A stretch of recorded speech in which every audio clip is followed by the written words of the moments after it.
नमस्कार दोस्तों, मैं सीए मनोज जैन। 1 जनवरी 2023 से जीएसटी के अंदर जिन रजिस्टर्ड टैक्स पेयर का टर्नओवर 5 करोड़ रुपए से ज़्यादा है, उनके लिए हो सकता है ई इनवॉइस एप्लीकेबल हो जाए। इसका कोई ऑफिशियल अनाउंसमेंट नहीं है, ना ही कोई जीएसटी में अभी तक नोटिफिकेशन आया है।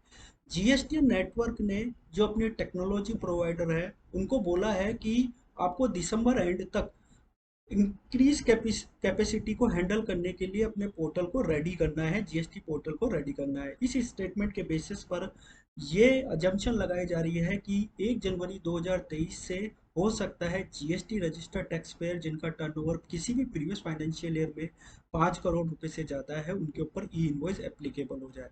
इसी के साथ साथ जो जीएसटी ऑफिशियल्स है, उन्होंने बोला है कि हो सकता है नेक्स्ट फाइनेंशियल ईयर से 1 करोड़ रुपए का जिनका टर्नओवर है जीएसटी के अंदर प्रीवियस फाइनेंशियल ईयर में, उनको भी ई इनवॉइस एप्लीकेबल हो जाए। फ्रेंड्स, अगेन मैं यहाँ पे बोलूँगा, ये एक अनाउंसमेंट नहीं है, ना ही कोई इसका नोटिफिकेशन आया है।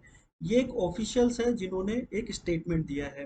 फ्रेंड्स, जब भी जीएसटी ई इनवॉइस एप्लीकेबल होती है, जितने भी हमने प्रीवियस नोटिफिकेशन देखे हैं, उसके अंदर जो टर्नओवर काउंट की जाती है वो प्रीवियस फाइनेंशियल ईयर में की जाती है। तो मतलब 1 जनवरी 2023 से अगर जीएसटी ई इनवॉइस एप्लीकेबल होती है 5 करोड़ से ज़्यादा के टर्नओवर के लिए, तो प्रीवियस फाइनेंशियल ईयर मतलब 2017-18 से लेके 2021-22 तक किसी भी प्रीवियस फाइनेंशियल ईयर में आपका टर्नओवर 5 करोड़ रुपए से ज़्यादा है तो ई इनवॉइस आपके लिए एप्लीकेबल हो जाएगी।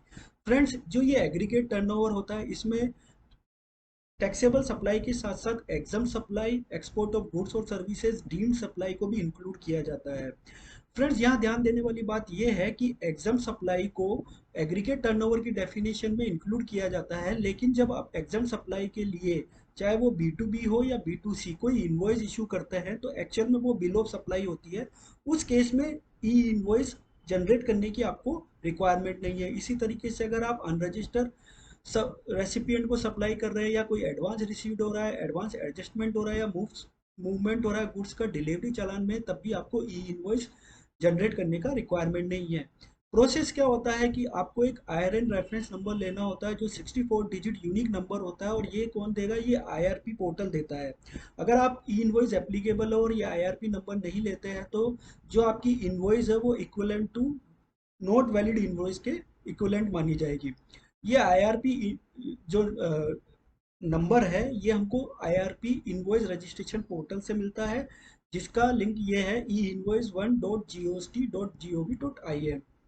फ्रेंड्स, हमको जो एक क्यूआर कोड भी मिलता है, उस क्यूआर कोड को आपको ई इनवॉइस पर आपको इनवॉइस पर प्रिंट करना रिक्वायरमेंट है। लॉगिन के लिए अगर आप ई वे बिल का आपके पास लॉगिन है, तो सेम लॉगिन से आप ई इनवॉइस पोर्टल पर लॉगिन कर सकते हो।